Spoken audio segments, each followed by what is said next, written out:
Ganitong luto sa tilapia ang masarap. At aray, nakabili ako ng buhay na tilapia sa palengke. Lulutuin natin sa gata at aray ang mga ricado. Una sa lahat ay di garne, magagayat ulit tayo. Una nating ginayat yung kalamyas bago sunod ay kamatis. At ang luya. Ang gayat ko naman sa luya ay paganyan lang. At nagayat din ako dyan ng 2 silin labuyo. Pampagana. Masarap din pag medyo maanghang eh. At aray, sinunod ko na ang bawang. Ang ginawa ko lang dyan ay pinisak. At aray naman ang sunod, ang sibuyas. At pagkatapos gayatin ay aray na ang mga ricado. Tatabi muna natin. Habang tayo maglilinis naman ng tilapia. Ang atin nga palang lulutuin ngayon ay ginatang tilapia. Sa mga gustong matuto at hindi pa marunong magluto ng garne, sundan nyo lang ako sa pagluluto.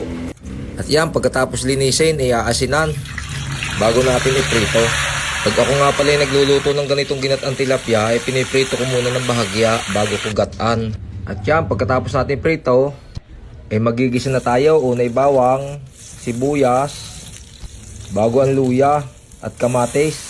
Halu-haluin lang natin at pag gisang-gisa na yan, ay ilagay na natin ang gata. At iyon, pinigapan ni Tutoy, sayang eh. Bago ilagay natin ang sili, isabay na natin ang kalamyas na sariwa. Lagyan na rin natin ng paminta, bitchin, at patis. At lagyan na rin natin ng suka, kaunti laang. At pagkatapos nyan, at kumulo, ay ilagay nyo na yung tilapia, ganyan. At isabay na rin natin ang talong, siling grain, at pati na rin ang pechay bago natin takpan. At pagkatapos ng mga ilang minuto ay ganyan ang itsura niyan. Luto na ang ating ginatang tilapia. Ayan o. Kita nyo gayan. Mapapasarap na naman ang kain. Ay siya, hanggang dito na lang po ang aking video. Sana'y ako'y nasundan nyo sa pagluluto. At sana'y may natutunan kayo. Maraming salamat po.